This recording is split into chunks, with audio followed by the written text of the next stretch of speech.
आर्या की मां को हादसे की सच्चाई पता चली। मीरा सदमे में। चारों ओर हल्की धुंध थी, जैसे पूरा शहर किसी बड़े तूफान का इंतजार कर रहा हो। रात भर ठंडी हवा में बेचैनी तैरती रही और सुबह होते ही आर्या, मीरा और विराज की जिंदगी में एक ऐसा मोड़ आने वाला था जिसकी किसी ने कल्पना भी नहीं की थी। घर के अंदर एक अजीब सी खामोशी थी, मानो दीवारें भी कुछ छिपा रही हों। सुबह की पहली किरण खिड़की से आई, लेकिन उस रोशनी में भी एक भारीपन था, जैसे उजाला भी सच उजागर होने से डर रहा हो। मीरा पिछली रात की घटनाओं से अभी भी उबर नहीं पाई थी। उसके हाथ लगातार कांप रहे थे और आंखों में वही दृश्य घूम रहा था। सड़क पर हुआ वह हादसा, आर्या का टूटा फूटा मोबाइल, और सबसे ज्यादा वह रहस्यमयी आवाज जिसने मीरा से कहा था, सच्चाई जितनी दूर भागोगी उतनी दर्दनाक बनकर लौटेगी। वह समझ नहीं पा रही थी कि ये सब सिर्फ एक संयोग था या किसी की सोची समझी चाल। उधर आर्या की मां, सुहानी, सुबह से ही कुछ बेचैन लग रही थी। रात को उन्हें अपने बेटे की अलमारी में एक मैला सा कागज मिला था, जिस पर केवल 3 शब्द लिखे थे।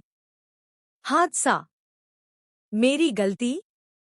इन 3 शब्दों ने सुहानी की दुनिया हिला दी थी। वह घंटे भर से चुपचाप खड़ी थी, कागज को बार बार पढ़ते हुए।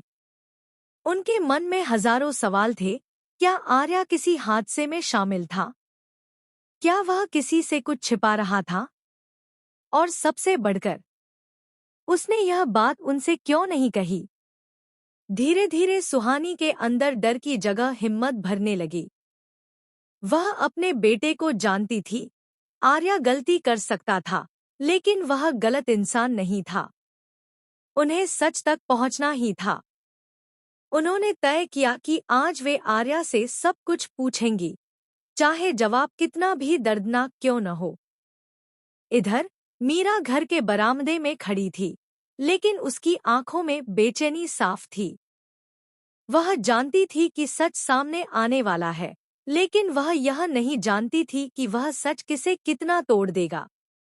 मीरा की धड़कनें तेज होती जा रही थी, क्योंकि उसके फोन पर एक अनजान नंबर से आए मैसेज ने उसकी नींद उड़ा दी थी। मैसेज में सिर्फ लिखा था, अगर सच जानना है तो 4 बजे पुराने फैक्ट्री वाले रास्ते पर पहुंच जाओ। अकेली। मीरा समझ नहीं पा रही थी कि कोई उसे यह क्यों भेजेगा, लेकिन उसके दिल में बार बार वही सवाल उठ रहा था। क्या यह हादसा वास्तव में एक हादसा था?